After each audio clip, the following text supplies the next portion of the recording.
बच्चों, तो इस वीडियो में मैं आपको समझाने वाली हूँ कंपनी अकाउंट्स के बेसिक्स आपको पता होने चाहिए। अगर आपको बेसिक्स पता है तो एक रिविजनरी लेक्चर है जो आपको एग्ज़ाम के पहले ज़रूर देखना चाहिए। तो देखिए, सबसे पहले हम स्टार्ट करते हैं इससे issue of shares at par, issue of shares at premium. तो दो तरीके से इशू की कर सकती है कंपनी, पार से कर सकती है एंड प्रीमियम से कर सकती है। आपको पता होगा पार मतलब होता है कि फेस वैल्यू के सेम लेवल पे, और प्रीमियम मतलब फेस वैल्यू के हायर लेवल पे। इसका एग्जांपल ये हो सकता है कि 100 रुपये का शेयर कंपनी इशू कर रही है 100 में, एंड प्रीमियम में होगा 100 रुपये का शेयर कंपनी इशू कर रही है 120 में। ठीक है, तो उसको बोलते हैं at par and at premium. तो ये शेयर कैपिटल के कुछ इंपॉर्टेंट टर्म्स हैं। नेक्स्ट है कि एसपीआर को कैसे यूटिलाइज किया जा सकता है। कभी कभी क्वेश्चन इस पे आता है कि एसपीआर को कैसे यूटिलाइज कर सकते हैं। एसपीआर का फुल फॉर्म होता है बच्चों सिक्योरिटी प्रीमियम रिजर्व, जो आपको पता होना चाहिए।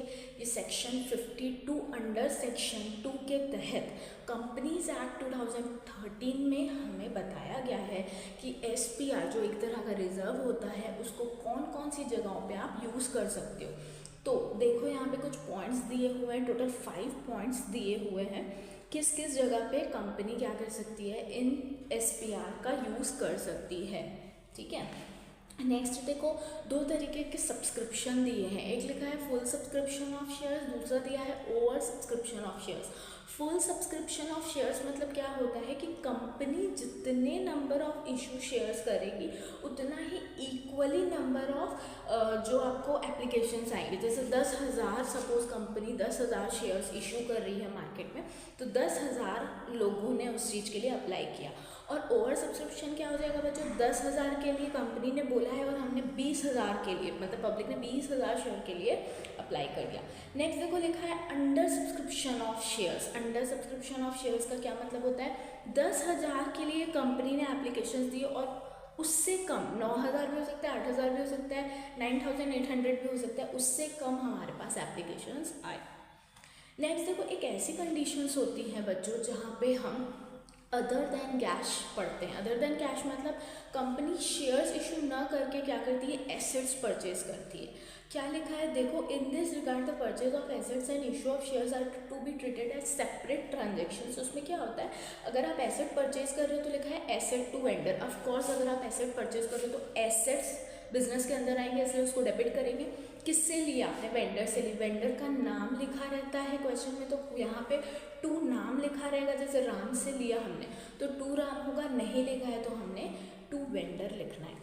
नेक्स्ट देखो बी, अगर suppose when business is purchase, आप क्या कर रहे हो, एसेट भी परचेज कर रहे हो और सामने वाले का बिजनेस भी परचेज कर रहे हो, उस टाइम पे जो एंट्री होगी बच्चों वो होगी सन्ड्री एसेट्स। सन्ड्री एसेट्स, ठीक है, goodwill to sundry liabilities to capital reserve. Next देखो, ऑन इश्यू ऑफ शेयर्स दो तरीके से हो सकता है। अब अगर इसी में ही आपको अगर पार दिया है तो वेंडर टू शेयर कैपिटल होगी सेकेंड एंट्री, और अगर प्रीमियम दिया है तो होगी vendor to share capital to security premium. जैसे कि आपको पता है सिक्योरिटी रिजर्व प्रीमियम क्रेडिट होता है हमेशा।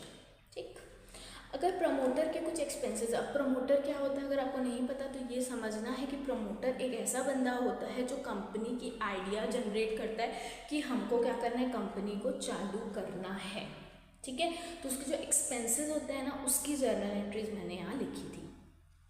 ठीक है, क्या जर्नल एंट्री होती है बच्चों, देखो इसमें लिखा है इशू ऑफ, इसमें फॉर्मेशन एक्सपेंसेस हो गए, मतलब जितना वो खर्च करेगा उसको डेबिट करेंगे टू शेयर कैपिटल करेंगे।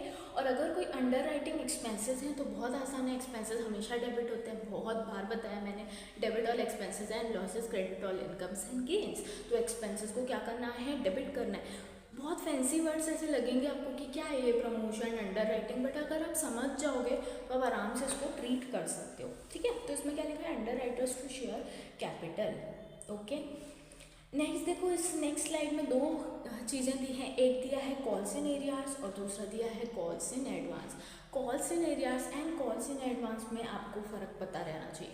कॉल्स इन एरियाज वो होते हैं, वो एक तरह के बेड डेट्स होते हैं कि उतने पैसे हमको नहीं मिले मार्केट से।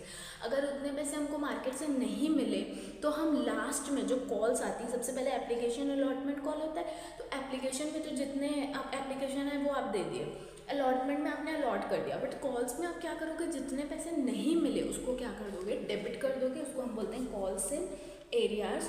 और कॉल्स इन एरियाज का आपको याद रखना है, ये टेबल एफ होता है कंपनीज एक्ट 2013 का, जिसमें payment of interest on calls in areas at a rate not exceeding 10% per annum. ये जो लिखा है ना 10%, टेबल एफ या आपके एमसीक्यूज में आ सकता है, ठीक है।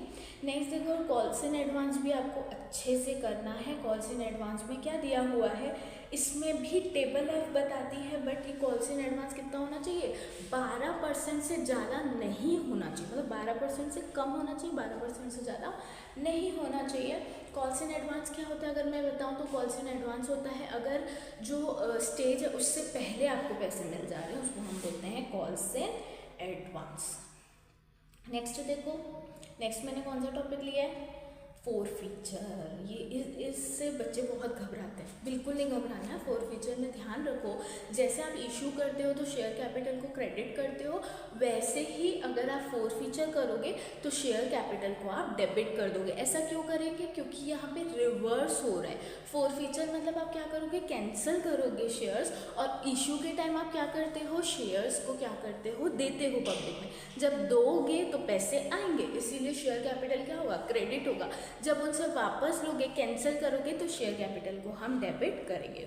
तो इसकी जो जर्नल एंट्री होती है ना बच्चों, ये बहुत इंपॉर्टेंट है, एग्जाम्स में पक्का आती है। इसकी जर्नल एंट्री अभी आपके पास दिख रही है, share capital debit to forfeited shares to shares unpaid call. बहुत आसान है, पूरी जितनी मनी होगी उसको डेबिट करना शेयर कैपिटल में। फोरफिटेड शेयर्स में क्या करोगे, जितना पैसा मिल चुका है उसको लिखोगे, और शेयर कॉल में जो पैसे नहीं मिले उसको लिखोगे। अगर प्रीमियम में ये चीज़ होगी तो लिखा है share capital to forfeited shares to share allotment to share unpaid call, यहाँ पे शेयर अलॉटमेंट को इसने ऐड कर दिया है, ठीक है। तो आपको ये सारे जो एंट्रीज़ हैं उसको बहुत बार प्रैक्टिस करना है, नंबर्स के साथ प्रैक्टिस करना है। नेक्स्ट वीडियो जब मैं बनाऊंगी तो इसको न्यूमेरिकली भी एक्सप्लेन करूंगी आपको, ये आपको आना चाहिए। ये देखिए शेयर की जो एंट्रीज़ हैं ये मैंने लिखा है। नेक्स्ट इसी का ही री इशू होता है, एक फोर फीचर होता है, उसके फिर बाद होता है बच्चा उसका री इशू, फिर उसका होता है डिस्काउंट में जब अपन कैपिटल रिजर्व उसको ट्रांसफ़र करते हैं। मतलब फोर फीचर की ही 3 स्टेजेस होती हैं। एक बार आप क्या करोगे, उसको कैंसिलेशन करोगे शेयर्स का, नेक्स्ट उसको क्या करोगे, फिर से री इशू करोगे, और जो प्रॉफिट होता है ना बच्चों उसको हम क्या करते हैं, गेन में कैपिटल रिजर्व में क्या करते हैं, ट्रांसफ़र करते हैं। तो ये जितनी भी जर्नल एंट्रीज़ हैं इसका एसेस ले लो और बहुत अच्छे से इनको समझ लो कि कौन से स्टेज में हमको कौन सी जर्नल एंट्री करनी है। क्वेश्चन कोई भी आए जर्नल एंट्री ऐसी ही बनेगी, फोर फीचर में ऐसी बनेगी, री इशू में ऐसी बनेगी, और कैपिटल रिजर्व में जब आप ट्रांसफ़र करोगे तो ऐसी ही बनेगी। तो आई होप सो ये आपको समझ में आया होगा। इसके प्रीवियस ईयर जो क्वेश्चंस है ये मैंने ऑलरेडी एक वीडियो में डिस्कस कर चुकी हूँ। अगर इसके कंसेप्ट्स आपको और अच्छे से समझने हैं तो कमेंट कीजिएगा। All the best for your exam. Thank you and have a nice day. Subscribe for more videos.